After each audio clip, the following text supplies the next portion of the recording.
What's going on, guys? DJ JAMIN here. Welcome back to the channel. Welcome back to another video.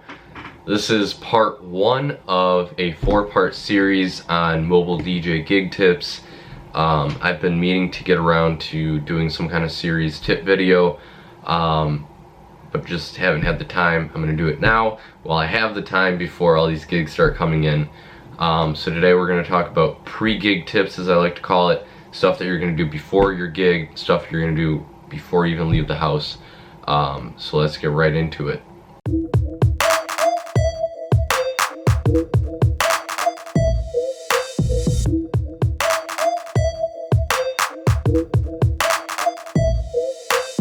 Alright, so tip number one, check in with your client. Make sure there are no last minute changes you need to be aware of. For example, let's say you're doing a bar bat mitzvah. Now usually at a bar bat mitzvah you're going to have a hora.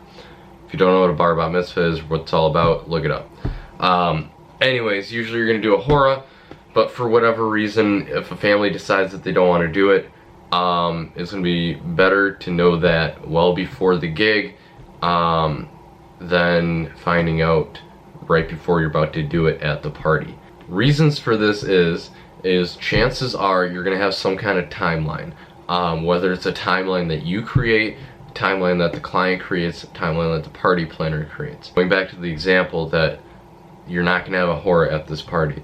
It'd be better to know this beforehand so you have time to change up your timeline, move some things around, and make sure that the party still has a nice flow and goes flawlessly without that part in the party.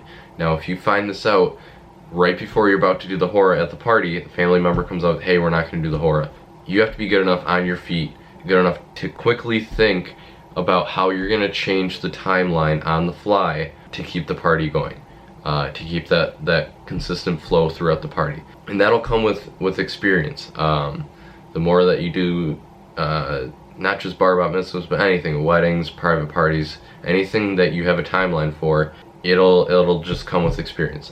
You want to always have a timeline, but I highly recommend, if you don't have one by either a party planner or the client, highly recommend creating one for yourself and sharing it with the client. It'll ease their concerns if they have any, just to know, what's going to happen at one time, where in the order of things that that stuff happens. Going back to bar bat mitzvahs real quick, I plan on doing a video with my boss Ryan on how to actually properly DJ bar bat mitzvah. The order of things, order of the ceremony, the order of the reception, the party, stuff like that. So keep an eye out for that. The next tip under checking in with the client is confirming your venue location, start and end times. The last thing you want to happen is to show up at the wrong venue. That would not be good. You also don't want to show up too early for setup. If you show up too late for your setup, that could make you late for your contracted start time. This brings me to my next point under this tip. Confirm your setup time. You don't want to arrive too early and have to wait around to be let into the venue. That would just be a waste of your time. On the other hand, sometimes a venue space will be shared with another event. So there could be some kind of party before the party that you're DJing. You're going to want to know that stuff, because if you show up without a confirmation of the setup of your setup time, chances are that the previous event can either still be going on or people can just be leaving when you arrive. And if that's the case, then you're going to be waiting around, and like I said, it's going to be a waste of your time. There could also be the possibility that everyone has left already, but the event staff or the venue staff is just starting to clean up from that event, and they're usually under a time crunch to reset the room and get it ready for the next event, which would be the event that you're DJing. I have had it where some venues don't like the DJ showing up and setting up while the venue staff is resetting the room. It just gets them distracted, gets them frustrated. So it all goes back to confirming your setup time. Tip number two, get your music in order. The first thing I like to do is to look over the client's music request list. If you choose to do so and give the client and their guests the option to make a request list, put their requests into a playlist before making your own playlist for the night. Some DJs don't even offer the client the option to make their own playlist, which I think is a load of crap. I think every client and their guests have the right to make their own request list and share, you know, what songs they want to hear with you. You're the DJ. That's what you're there for. You're there to make the client happy, which entails you to play what songs they want to hear. The reason I say to do this before anything else is there are going to be times that you come across songs on their list that you're not going to have. And if you start looking over their list while you're at the gig, while you're setting up, you're going to have to make that, you know, playlist or create on the spot of the songs that they want to hear. Now, if you do it beforehand and you notice that there are songs that you do not have, you'll have time to download them and make sure that you have them for the gig. If you do it day of at the party, then chances are that you're not going to be able to download them right away. I mean, there is the, you know, the possibility that there's going to be a chance that you have to download them, but it kind of puts yourself in a situation where you're, you know, multitasking, trying to get things ready for the party as well as downloading their requests. Good example of this is, let's say you're doing a Spanish wedding and you're not so familiar with that music. You're going to be probably doing a lot more American weddings on the weekend than you are Spanish weddings. Now, you might have, you know, a decent sized playlist of Spanish or Latino music, but it might not be the music that they want to hear. Yeah, it's going to be Spanish music, but, you know, maybe it's, you know, not the top 40 style of Spanish music that they want to hear at their party. So knowing this, you want to have that you know, that time to be able to download the songs that they gave you so that you can play them at their party. My next tip under getting your music in order is making your playlist for the night. Find out what kind of music the client likes. If they like top 40 radio hits, make a creator playlist on that. If they like 90s hip hop, make a playlist or create on that. Be prepared with your music. And I'm not saying you need to make playlists to play off the entire night. I'm saying make the playlists or crates that you know that you can fall back on, that have all the top hits in them from each genre. That's what I like to do. But here's the thing. I think it's important to be well versed musically as a DJ. You shouldn't have to be scrolling through playlists the entire night trying to find the next song that you want to play. You should be able to just think of songs off the top of your head, and that'll come with, you know, experience and practice. But you don't want to be stuck in your computer screen the entire night at the party. You want to be able to look up at the crowd, make sure that they're digging what you're playing. If you got a song playing and they're digging it really hard, then play, you know, the next song you play should be in that genre. If they're not digging it so much, then try to switch it up a little bit. I remember when I first started DJing, I was a playlist DJ, unfortunately. All I would do would be to scroll through playlists the entire night searching for the next song I want to play. There was one event that I did where, you know, I was doing the whole playlist thing, and it came to a point where at one point I looked up from my computer and there was no one dancing. Obviously they didn't like that genre that I was playing. So what did I have to do?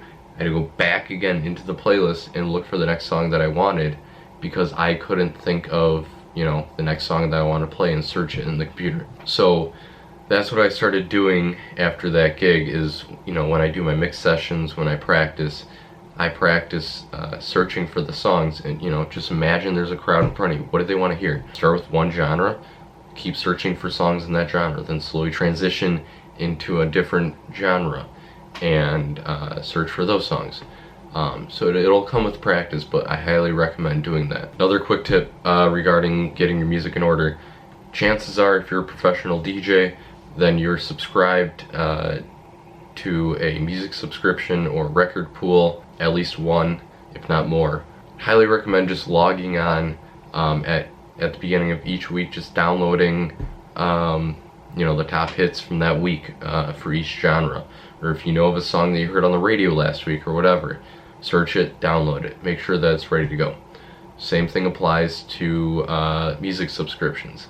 Let's say you're using something like Xmix. Now they give you the option for you to get your music digital by, you know, MP3s and going on downloading them like a record pool, or you can have the option for them to send you a CD every month, and they'll give you the top hits from every genre. Same thing applies. Just, you know, pop in the CDs, import them, and have them ready to go, and keep your music library updated. Side note, I'll be making a video within the next couple weeks on music subscriptions, record pools, the ones that I use, the ones I recommend, the ones I don't recommend, and which I like better, music subscriptions or record pools.